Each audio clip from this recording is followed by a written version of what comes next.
हर बार जब हमारे घर के मुख्य दरवाजे पर दस्तक होती, पापा जोर से चिल्लाते, स्टेल्थ मोड। और फिर हमारे पास सिर्फ 30 सेकंड होते थे पूरे घर की हर लाइट बंद करने के लिए। मैं और मेरा भाई बिजली की तरह अलग अलग कमरों में दौड़ पड़ते। कोई स्विच ऑफ करता, कोई टीवी का प्लग खींचता, कोई पर्दे बंद करता। बाहर से एक आदमी लगातार दरवाजा पीटते हुए चिल्लाता रहता, मुझे पता है तुम अंदर ही हो। जैसे ही पूरा घर अंधेरे में डूब जाता, ना कोई आवाज करनी होती, ना हिलना डुलना, ना खिड़की से झांकना। हम बस चुपचाप बैठे रहते जब तक पापा की उल्लू वाली आवाज नहीं सुनाई देती। वही हमारा संकेत था, खतरा टल गया। कभी 5 मिनट लगते, कभी पूरा 1 घंटा।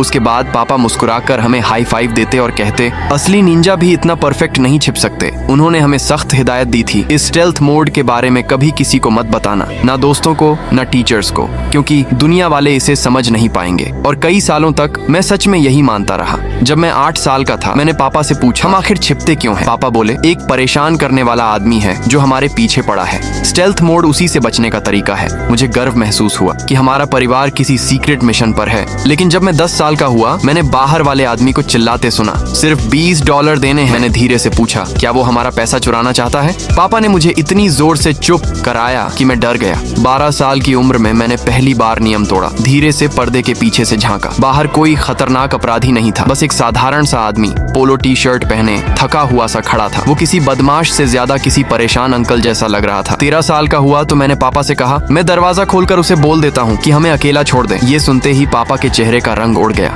उन्होंने घबरा कर कहा, तुम ऐसा बिल्कुल नहीं करोगे। उसी दिन पहली बार स्टेल्थ मोड मुझे खेल नहीं लगा। 15-16 साल की उम्र तक ये सब कम हो गया था। लेकिन जब भी वो आदमी आता, पापा पर्दे के पीछे से झांकते हुए अपराधी जैसे लगते। माँ बस सोफे पर बैठकर सिर हिलाती और धीरे से कुछ बड़बड़ाती रहती। फिर एक दिन मैं 17 साल का था और घर पर अकेला था।